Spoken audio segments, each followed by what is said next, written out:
फांसी दो, फांसी दो, साइदा के कातिलों को फांसी दो, फांसी दो, गिरफ्तार करो, वही वोट जस्टिस, वही वोट जस्टिस, साइदा के कातिलों को फांसी दो, फांसी दो, साइदा के कातिलों को फांसी दो, फांसी दो, गिरफ्तार करो, वही वोट जस्टिस, वही वोट जस्टिस, वही वोट जस्टिस, वही वोट जस्टिस। हम उसकी मजम्मत के लिए आज हमने उसके घर वालों के गम में शरीक होने के लिए बाज़ार को बंद रखा।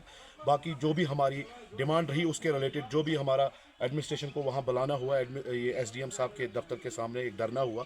वो धरना इसलिए दिया गया सर कि जो हमारा जो कातिल है वो अभी घूम रहा है आगे, मतलब पुलिस से हमारी ये रिक्वेस्ट रही कि कम से कम उसको उसको काबिज़ करे, कब्ज़े में करे। बाकी उनकी भी रिक्वेस्ट, उनकी जो पब्लिक में उन्होंने ये रिक्वेस्ट की पब्लिक से कि कहीं पे भी उसने कहीं ना कहीं से उस शख्स ने ट्रैवल तो किया होगा, कम से कम अगर किसी के पास कोई इन्फॉर्मेशन है वो कैसा शख्स था, कौन था, तो वो पुलिस स्टेशन जाकर इन्फॉर्मेशन दे। बाकी उसके घर वालों ने, लड़की के घर वालों ने पुलिस को थोड़ा बहुत जो भी उनके शक शुबात हैं वो पुलिस तक पहुंचाए हैं।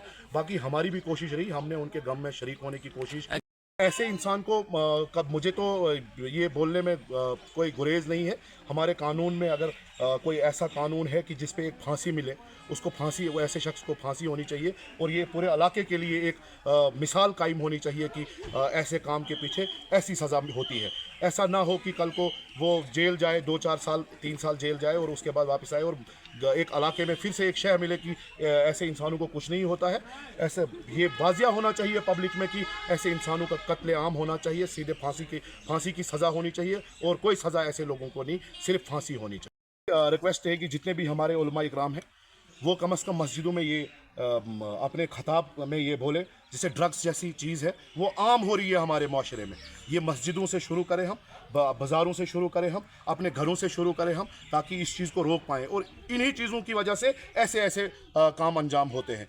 हमारी गुजारिश रहेगी हमारे उलमा इकराम से, वो अपनी मस्जिदों में जाकर जुम्मा के दिन कम से कम ये खताब करें, उनके पेरेंट्स को, मतलब माँ बाप को ये हिदायत दें कि अपने बच्चों पर नज़र रखें। बाकी जो भी जितना भी हो सके, कहीं पे गलत होते हुए हम लोग अगर देख रहे हैं, हमारा काम ये है, हमने आगे पहल करनी है। अगर हम लोग पहल नहीं करेंगे, हम पुलिस के पास जाएं, हम पुलिस को इन्फॉर्मेशन दें कि फ़लानी जगह से ऐसे ड्रग्स का काम हो रहा है, जब तक हम उनकी सपोर्ट में नहीं आएंगे तब तक इसका हल नहीं होने वाला है। बड़ी कड़े अल्फाज में इस चीज़ की मजम्मत करते हैं और बड़ा हमें दुख है इस चीज़ का कि हमारी एक जवान सारा बहन का जो कल कत्ल हुआ है, और ये बड़ा जो है अफसोसनाक वाक़ा हुआ है सब डिवीज़न गुल के अंदर। हम पहले सुनते थे वेस्ट बंगाल में हुआ या फ़लानी जगह में हुआ या बाहर किसी स्टेट में ये चीज़ें जो है वजूद में आया करती थी। आज हमने यहाँ सब डिवीज़न गुल के अंदर देखा, हम मतलब हमने जब ये खबर सुनी और बड़े पूरे सब डिवीज़न में जो है सनसनी जो माहौल पैदा हो गया, बड़ी हरासमेंट का माहौल पैदा हो गया। और हम चाहते हैं कि इस पर हमारी एसपी साहब से भी बात हुई, डीसी साहब ने भी कल आश्वासन दिया, एसएसपी साहब ने भी आश्वासन दिया, हम डीएसपी साहब, एसएचओ साहब, यहाँ पे एसडीएम साहब जितने भी हैं, इन्होंने सबने आश्वासन दिया कि हम जल्द अज जल्द इस आदमी को जो है कानून की गिरफ्त में लेके इस पे जो है जो भी इसमें इन्वेस्टिगेशन में आता है, हम इसको बड़ी बारीकी से और इसकी इन्वेस्टिगेशन करेंगे। और जो होनी चाहिए कि दोबारा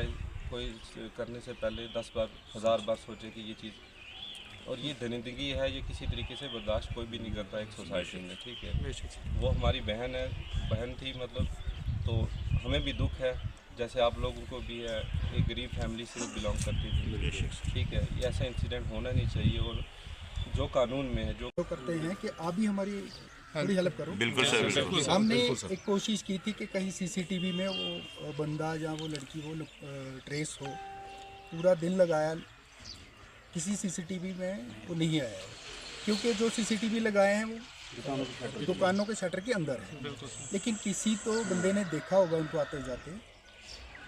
क्या ऐसा भूल में कोई बंदा नहीं जिन्होंने आते देखा या जाते देखा होगा होगा ना। लेकिन अभी तक वो हमें किसी ने नहीं, फ़ोन करके ही बता दो यार, हम किसी का नाम नहीं डिस्क्लोज करेंगे, ठीक है ना। देखो, पुलिस के पास कोई ऐसी चीज़ नहीं है कि वो अंदर बैठे बैठे या ये वर्दी डाल के उसको मिल जाएगा, वो लोगों से मिलता है।